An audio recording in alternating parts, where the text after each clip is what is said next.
YCP ప్రభుత్వంలో number 2గా పెత్తనం చెలాయించిన ఆయన అక్రమాల్లోనూ అదే స్థాయిలో చెలరేగిపోయారు. ప్రభుత్వ, అటవీ, మఠం, చెరువు ఇలా భూములేవైనా వందల కోట్ల విలువైన వాటిని ఆక్రమించేశారు. అటవీ భూముల్లో ఎస్టేట్లు, మఠం భూముల్లో విలాసవంతమైన భవనాలు నిర్మించుకున్నారు. ఈ క్రమంలోనే తిరుపతి విమానాశ్రయానికి అత్యంత సమీపంలో పెద్దిరెడ్డి రామచంద్రారెడ్డి చేసిన మరో భూ కుంభకోణం తాజాగా బయటకొచ్చింది.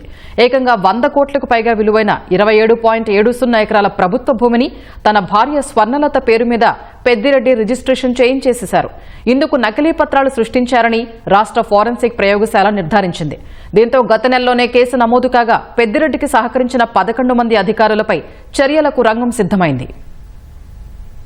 భూ కబ్జాలమయమైన జగన్ జమానాలో జరిగిన మరో భూ భాగోతం వెలుగులోకొచ్చింది.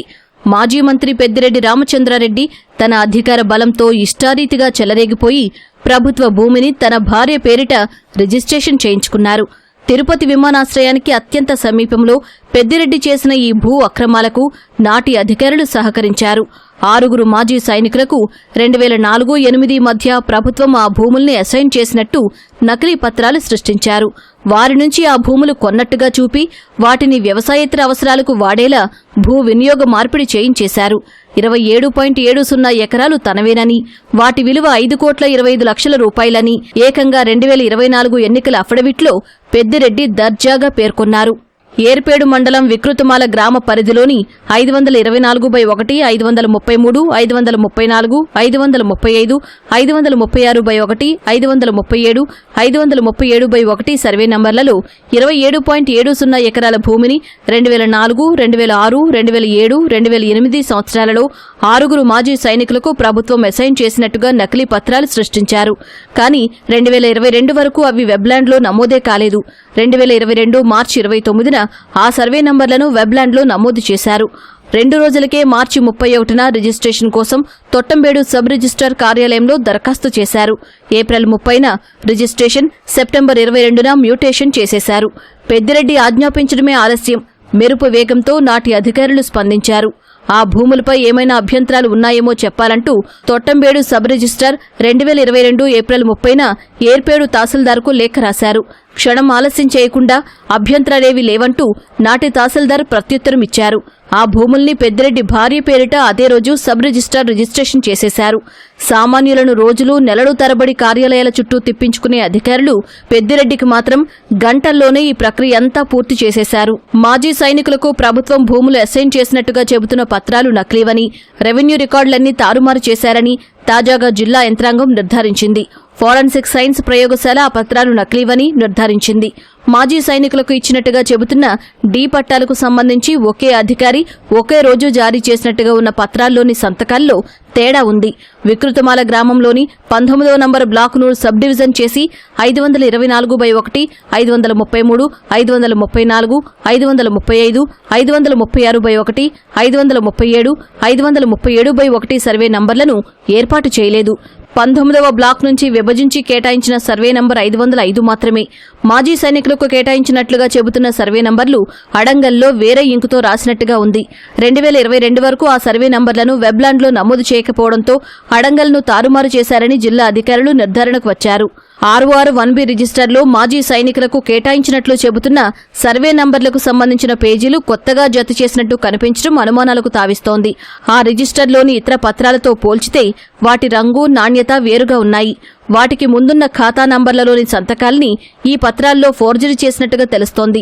రిజిస్ట్రేషన్ చట్టంలోని 22A నుంచి ఈ వరకు ఉన్న సెక్షన్ల ప్రకారం నిషేధిత భూముల జాబితాను ప్రభుత్వం 2017లో అన్ని జిల్లాల రిజిస్ట్రార్లకు పంపింది.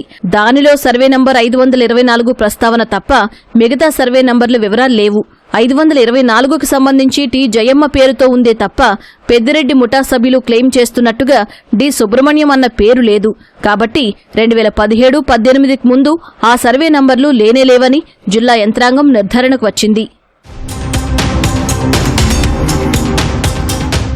నకిలీ డాక్యుమెంట్లతో రిజిస్ట్రేషన్ కుట్రలో పాత్రధారులైన ఒక తహసీల్దార్, 3 మండల సర్వేయర్లు, 1 సీనియర్ అసిస్టెంట్, 2 వీఆర్ఓలు, 1 విలేజ్ సర్వేయర్, 2 సబ్ రిజిస్ట్రార్లు, 1 సీనియర్ అసిస్టెంట్పై అభియోగాలు నమోదు చేస్తూ 2025 మార్చి 6న ప్రభుత్వం ఛార్జ్ మెమోలు జారీ చేసింది. వారిపై త్వరలో క్రమశిక్షణ చర్యలు చేపట్టనుంది. ఈ కుట్రపై ఏర్పేడు తహసీల్దార్ ఫిర్యాదు మేరకు జూన్ 28న ఏర్పేడు పోలీస్ స్టేషన్లో ఎఫ్ఐఆర్ నమోదైంది.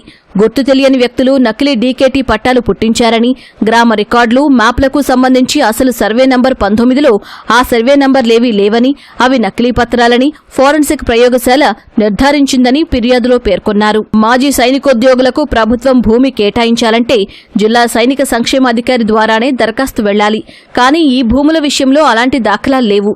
1963 నాటి జీవో నంబర్ 743 ప్రకారం మాజీ సైనికులకు భూములు కేటాయించేటప్పుడు వారి సర్వీస్ రికార్డులు, ఐడీ కార్డులు, పింఛన్ వివరాలు, డిశ్చార్జ్ రికార్డు వంటివన్నీ అసైన్మెంట్ ఫైల్స్లో పొందుపరచాలి.